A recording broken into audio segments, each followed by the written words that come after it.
The war was in its frantic last months, yet the camp felt strangely suspended, caught between chaos at the front and the uneasy stillness of captured lives settling into confinement. Rows of rough canvas tents sagged under the weight of March moisture, their angles sharp against a sky the color of worn tin. Inside the wire, hundreds of German prisoners, most of them men huddled in loose formations, waiting for the next shouted order or the next uncertain meal. But on the far left corner of the compound, separated by a stretch of churned-up mud, sat a smaller, quieter group. 32 German women, all young, all tired, all clutching their greatcoats to their shoulders, as though bracing against something colder than the wind itself. They were auxiliaries, Luftwaffe and Army communication staff, radio operators, clerks, drivers captured in the rapid Allied push toward the Rhine. Their names were barely processed before they were moved from one lorry to the next and finally deposited here. Some were barely 18. A few looked closer to 30. They sat in a tight semicircle near the mess table, boots caked with soil, hair escaping from pinned braids. Their faces carried the pallor of long marches and longer fears. But what caught every American guard's eye that morning was not their exhaustion. It was the identical expression of suspicion fixed on the tin trays placed before them. On each tray lay the same thing, a generous helping of American breakfast bacon, still warm from the field stove. Thin slices curled in crisp ridges, edges furled from the heat, shimmering with rendered fat. To the American MPs, it was ordinary comfort food, salty, reliable, familiar. To the German women, it looked more like a dare. Corporal James Carver, posted near the makeshift mess line, had seen plenty of oddities since December, but this one puzzled him. He watched as one girl nudged her tray with the toe of her boot, as if expecting it to move on its own. Another whispered something sharp under her breath, and several others nodded with stiff agreement. Not a single piece of bacon had been touched. Carver flicked ash from his cigarette, leaned toward Sergeant Hall, and muttered, "They're starving, but they won't touch it. What do they think it is?" Hull, a veteran of the North African campaign, shrugged. "Heard they've been living on turnip soup and sawdust bread. Fat like this might look strange to M." Then, lowering his voice, "Or maybe someone told them we poison our prisoners." The rumor wasn't impossible. American interrogators had already heard scraps of wild stories, circulating among captured Wehrmacht units, that Americans fed prisoners rotten pig fat, that Allied rations caused sickness, that camp kitchens burned whatever was inedible and served the rest. The women had likely heard the same, and with their long journey into captivity still fresh, trust was not something they could afford to give easily. One of the auxiliaries, a 20-year-old radio assistant with sharp cheekbones and frostbitten knuckles, studied the bacon with a level of suspicion usually reserved for unexploded ordnance. Her name, recorded hastily the day before, was Clara. She had not slept more than 2 hours since her capture. Her stomach felt hollow enough to echo, but every instinct drilled into her over months of retreat. Fear and propaganda told her not to trust American fat meat. She'd heard from a retreating sergeant that Americans greasy slabs that make you ill for days. Now, she found herself staring at something that looked exactly like that description. Beside her sat Marta, a driver captured along the same column. Older by a few years and far less reserved, she nudged Clara's elbow. "It's pork, nothing more," she whispered. "Smoked, perhaps, but pork."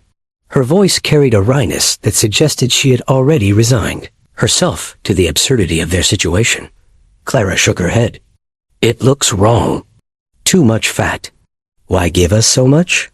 "Because they have it," Marta replied softly. "And we don't." That simple truth hung between them. Food ordinary. Abundant food had become an object of distrust simply because scarcity had twisted their sense of what was normal. In Germany, bacon had been rationed nearly out of existence by 1944. Bread had grown coarse and bitter. Fresh vegetables were rare, meat rarer. Anything that looked rich now triggered suspicion rather than gratitude. Behind them, 2 MPs unloaded more ration crates from a truck.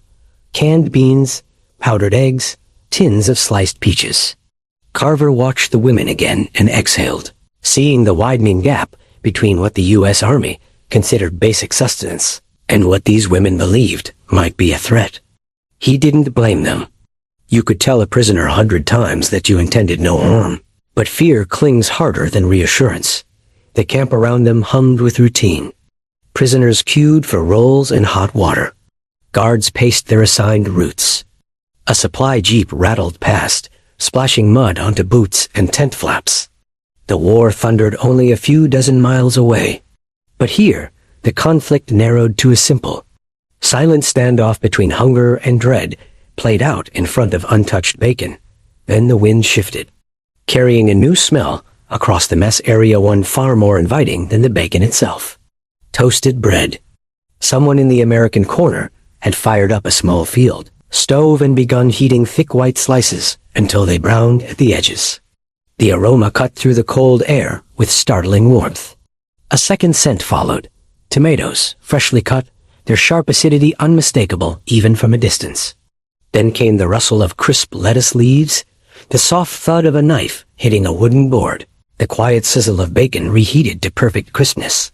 The women looked up, one by one, their eyes fixed not on the trays before them, but on the Americans, assembling something unfamiliar yet strangely enticing. Carver and Hull exchanged a glance, just two soldiers making their own lunch, oblivious to the curious audience forming 20 meters away. But as the first sandwich came together, bread, lettuce, tomatoes, bacon, bread, the shift in the air became unmistakable.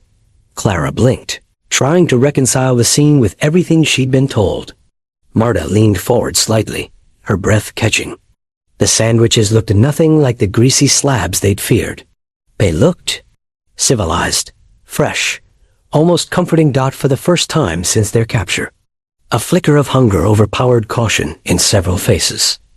And when one MP, noticing the attention, casually lifted the BLT and took a slow, exaggerated bite, eyes closing, shoulders relaxing as though the world had momentarily repaired itself, the reaction among the women was immediate. Curiosity pierced through dread. Hunger threatened to topple fear before any of them could hide it. Their expressions betrayed a dangerous truth. They wanted to know what that sandwich tasted like, and one of them, Clara realized with a jolt that for the first time since the war had swallowed her life whole, the thing she feared most might not be the enemy. Across the wire, it might be her own uncertainty about what she had always believed. The smell of toasted bread lingered long after the Americans finished assembling their sandwiches, drifting across the compound like a stubborn reminder of comforts the German women no longer trusted. Clara sat with her hands tucked beneath her thighs for warmth, her eyes fixed on the distant field stove where the BLTs had been created. The bacon on her own tray had cooled into stiff, shining strips, the fat congealed in pale ribbons. Hunger pressed against her ribs in a slow, grinding ache, but she held her jaw tight. Fear had a way of making even starvation feel like a safer choice. Behind her, the wind rattled the tents, carrying the clipped voices of guards conducting roll call. Everything in the camp seemed predictable except her own growing curiosity, which disturbed her more than she cared to admit. Rumors had shaped the last year of her life as surely as ration shortages and air raid sirens. She remembered hearing them whispered by older auxiliaries during night shifts. Americans served prisoners scraps unfit for animals. Their cooks reused grease until it tasted of metal. Some even added chemicals to keep the prisoners manageable. It was nonsense, perhaps, but in wartime, nonsense often grew teeth. Marta leaned closer, her voice a low hum. "You're staring again. You'll wear a hole through the air if you keep it up." She gave a faint smile, trying to soften the tension etched into Clara's posture. Marta's own tray remained untouched, but the restraint cost her visibly. Her cheekbones were sharp from weeks of meager eating, yet her eyes carried a steady defiance, as though she refused to let the Americans see her doubt. Across the compound, an American MP named Bennett wiped his hands on his trousers, unaware of the attention he had drawn. He had been slicing tomatoes earlier, humming a tune from a radio hit the women didn't recognize. Something about the casualness of his movements unsettled them. He did not act like a captor feeding prisoners, according to propaganda tales. He acted like a man making lunch. The contrast gnawed at Clara. Propaganda had always shown Americans as crude, loud, and careless. Yet these men, while certainly rough around the edges, behaved with a kind of ordinary patience that did not fit the stories she had been taught to trust. A cold gust lifted dust around their boots, and several women pulled their coats tighter. Their hunger was not the sharp, panicked kind they had known during long retreats. It was slower, heavier, settling into joints and thoughts alike. Their last real meal before capture had been thin barley soup, barely warm by the time it reached them. Bread had tasted of sawdust and bitterness. Now, surrounded by abundance, they found themselves trapped by memories of scarcity. Fear remembered longer than hunger, and that memory tainted everything. Marta broke the silence before it swallowed them whole. "Do you think they know we haven't eaten?" she whispered. "They must," Clara replied. "They keep looking over. Maybe they're waiting for us to surrender to our stomachs. Or they want to see if we react to whatever is in that bacon." Marta huffed softly. If they wished us harm, they wouldn't need bacon to do it. It was a simple truth, but it did little to ease the tightness in Clara's chest. A lifetime of warnings had trained her to see danger in the mundane. She watched Bennett and another MP stack freshly washed lettuce into a tin bowl. The crisp leaves glistened with droplets that caught the sun. The tomatoes, bright and full, seemed almost luxurious after the withered, watery produce she had last seen in Germany. And the bread soft, white, thick looked like something from a memory, more than from the world she currently inhabited. Some of the women shifted uncomfortably, embarrassed by their own fascination. They had been raised on rye and coarse loaves, on practicality rather than indulgence. White bread was a rarity even before the war tightened its grip. Now, seeing such richness so casually handled felt almost like an offense, a reminder of how deeply divided the world had become. The Americans lived in a different reality, one where shortages were inconveniences instead of daily certainties. Carver approached Bennett, speaking in a tone too quiet for the women to decipher. Whatever he said made Bennett laugh a short, surprised sound. The women tensed, unsure if they were the subject of the exchange. Clara felt heat stir in her face, a mix of shame and anger. She hated not understanding, hated being observed like something fragile or amusing. But beneath the resentment was something else, a drop of envy, bitter and unexpected. These men were not hungry. They were not frightened. They had choices, simple, thoughtless choices that she could barely imagine anymore. Another auxiliary, Elise, rubbed her temples. "If they keep cooking like that, I'll lose my mind," she muttered. Her voice trembled with restrained frustration. "I can smell the bread from here." "Don't think about it?" Marta replied gently. "How do you not think about it?" Elise snapped, then immediately looked regretful. "I'm sorry, I can't remember the last time food smelled warm." The confession hit Clara harder than she expected. Warm food. It had been weeks since anything she ate held real heat. That simple detail, the difference between existing and being cared for, ached worse than the hunger itself. She rubbed her chilled fingers together, wishing she could silence the relentless curiosity clawing at her dot as the women watched. Bennett assembled another BLT with deliberate, almost theatrical slowness. Bread, lettuce, tomato, bacon. The colors stacked in bright contrast, neat and orderly. When he pressed the final slice of bread on top, he glanced toward the women, not mockingly, but with a faint, understanding awareness. His gaze lingered for a moment, as if he sensed the conflict twisting inside them. Clara looked away quickly, but the moment left a mark. Something inside her shifted with a quiet inevitability. She was beginning to doubt the rumors, just a hairline crack, barely visible, but real. Doubt could be dangerous, yet it could also be liberating. A sharp whistle cut across the compound, drawing the women's attention. One of the guards waved for the MPs to bring the prepared sandwiches closer to the mess line, placing them on a small table not far from where the women sat. The proximity changed everything. The smell was stronger now, the warmth more immediate.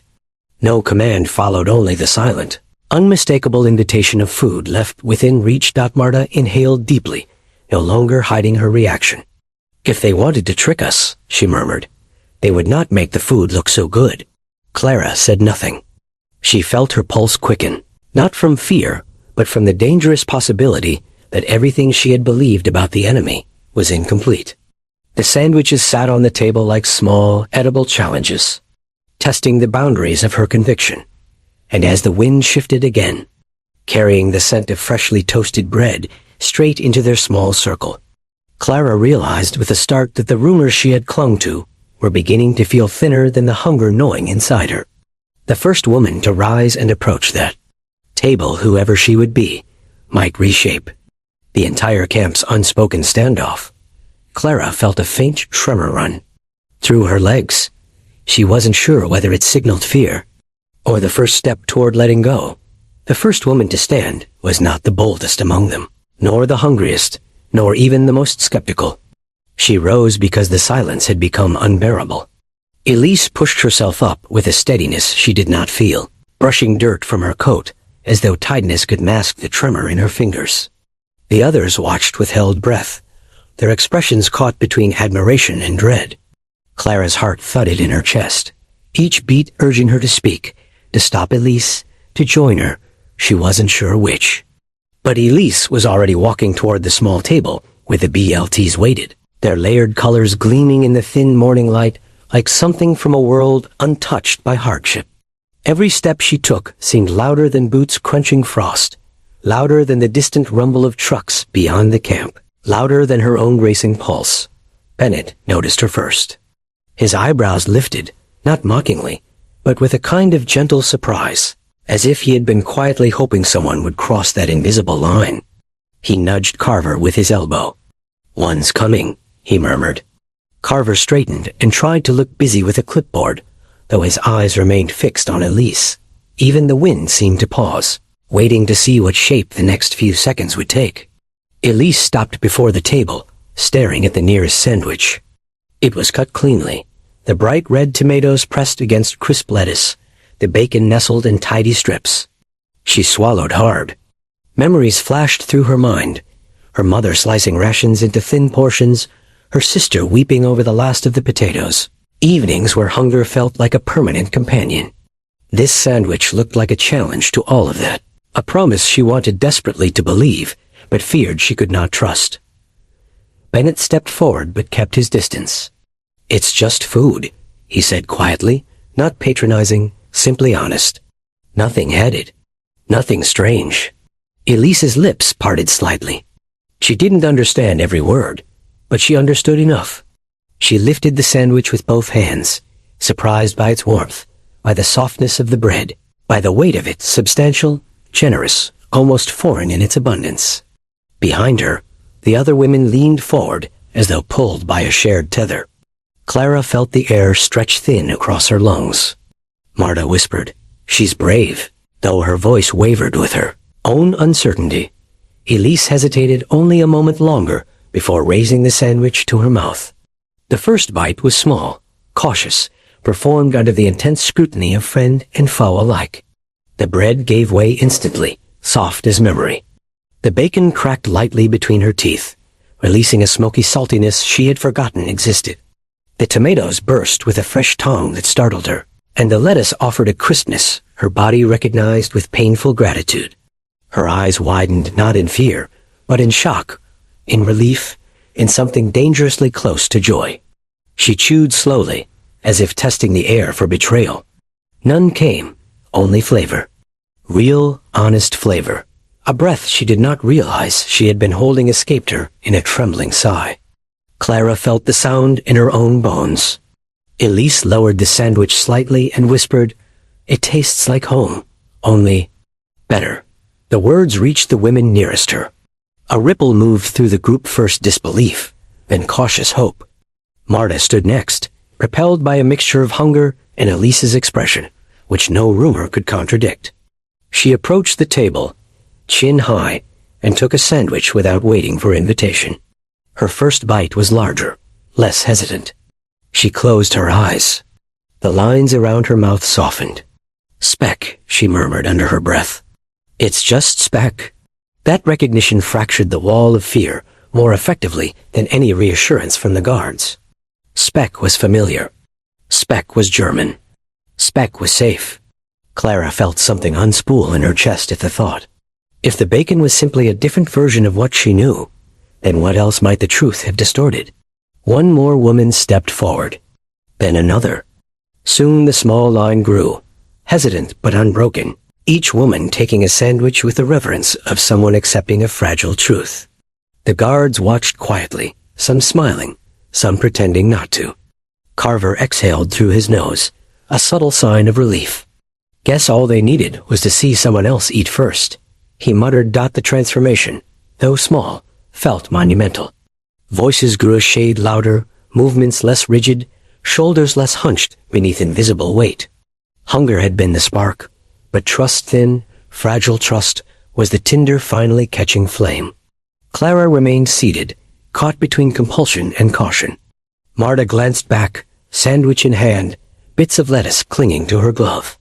"Clara," she called gently, "come before they're gone." Clara rose slowly, her legs stiff from sitting, her breath uneven with nerves she could not hide. She walked toward the table as though moving through fog, focusing on the simple act of placing one foot ahead of the other. Bennett's gaze met hers, steady, unthreatening. She reached for a sandwich with trembling fingers. The bread felt impossibly soft, absorbing a hint of warmth from her skin. She lifted it carefully, almost reverently, and paused. Every rumor, every warning, every fear flickered through her mind like sparks from a dying flame. But now, they seemed faint against the weight of her hunger and the sight of her companions eating without hesitation.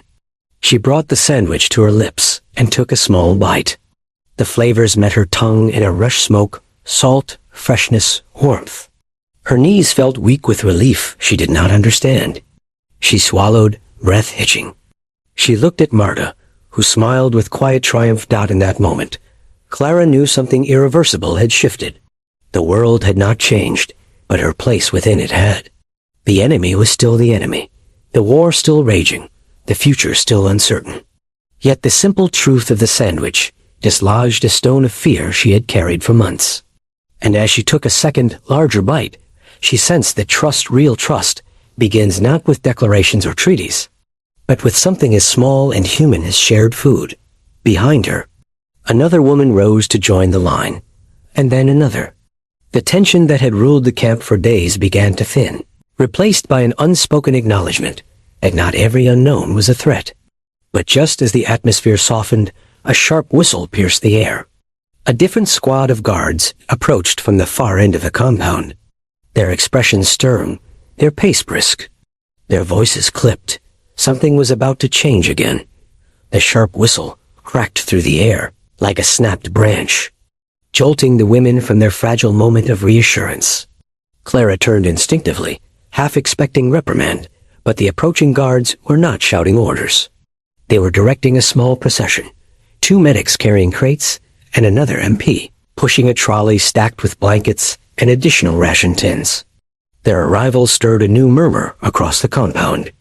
The women stiffened, uncertain whether the warmth they had just tasted was about to be revoked. Elise clutched her sandwich closer, almost defensively, as though someone might snatch it away. The medics, however, walked past the table without comment, distributing supplies among various prisoner groups. Their movements were brisk, but not hostile. Even so, their sudden appearance reminded everyone how quickly circumstances could shift, how thin the thread of comfort truly was. Clara felt her shoulders tighten. The world had taught her that any moment of ease often preluded something harsher. She watched the guards speak quietly among themselves, their gestures calm, their faces untroubled. It struck her as strange. They were not tense, not angry, not intent on reasserting dominance. They were simply doing their jobs. The realization unsettled her, more than hostility would have. For months, she had been braced against cruelty or indifference. Kindness required a different kind of courage to face. Marta, sensing Clara's tension, nudged her gently. "They're bringing blankets," she said, her tone softened by the food warming her body. "Not rifles. That must count for something." Clara forced a small nod, though she didn't fully understand how to let herself trust the moment. The BLT in her hand felt like a fragile bridge between everything she feared and everything she hoped might be true. The medics approached their group at last, placing the crate beside the women with a dull thud. One of them, a young man with sandy hair and tired eyes, lifted the lid and gestured for them to take supplies. Inside lay clean bandages, small tins of salve, basic toiletries, and several, unmistakably fresh, apples. The sight of fruit round, glossy, firm drew a small gasp from Elise. She covered her mouth quickly, embarrassed by the sound. The medic offered a reassuring half-smile. "You need these more than we do," he said softly. Even though the words were foreign to most of the women, his tone carried enough warmth to be understood. Marta took an apple carefully, as if afraid it might bruise under her touch. Clara exhaled the softness of remembering without fear. Marta finished her sandwich and let her gaze drift across the compound. "It's strange," she murmured. "We were taught they hated us. But this does not feel like hate." Elise, sitting nearby, brushed crumbs from her lap and said, "Maybe they don't see us the way our officers claimed. Maybe they don't see us as enemies at all." Clara wasn't sure. War had a way of twisting perception, of turning individuals into symbols and symbols into warnings. But there was no hatred in the way Bennett had handed out the sandwiches. No malice in the apples. No cruelty in the blankets. A question rose in her mind, fragile and tentative. If her enemy was capable of kindness, what did that make everything she had been told? A sudden commotion at the far end of the camp drew attention. A group of newly captured prisoners, exhausted, mud-caked, stumbling, were being processed by guards. Among them were young men, barely older than boys, their uniforms torn, their faces hollowed by fear. The women watched silently, a heavy reminder settling over them. War spared no one, regardless of which side they stood on. For a moment, empathy replaced dread. Clara saw her brother's face in one of the young prisoners and clutched her, apple a little tighter. As the new arrivals were led to their section. Bennett passed by again, carrying a metal pitcher. He paused near the women, gestured to the pitcher, and said, "Milk." The word landed softly, but carried weight. Milk was almost mythic to them now, something whispered about, but rarely seen. Elise blinked rapidly, unsure whether this was generosity or accepted one as well, and felt the smooth, cool skin against her palm. She couldn't remember the last time she'd held something so perfectly ordinary, and yet so profoundly scarce in her world. Food and fear had become intertwined threads in her life. Fear dictated what she dared to eat, and food dictated how long she could continue fearing. Now, with the taste of bacon still on her tongue and an apple in her hand, she felt the strange, disarming sensation of being cared for rather than managed. It unsettled her. It softened her. And she didn't know which was more dangerous. Around them, the camp had grown noticeably quieter.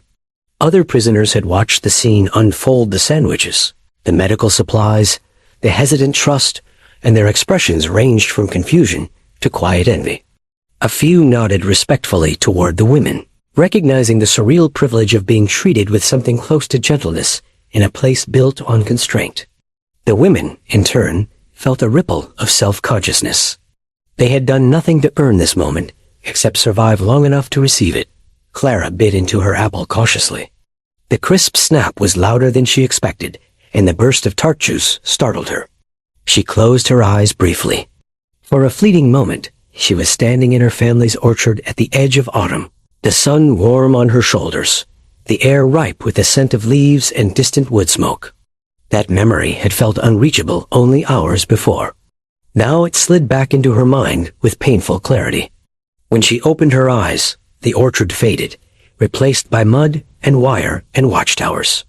Yet the echo of the past lingered, reminding her that hunger had taken more than calories from her. It had stolen the fantasy. Bennett poured a small amount into a tin cup and set it before them. Stepping back as though offering a fragile peace treaty, Clara stared at the milk. Pale and real, a symbol of nourishment and safety she had believed vanished from her world. The others looked to her unconsciously, as if she had become their barometer for this new reality.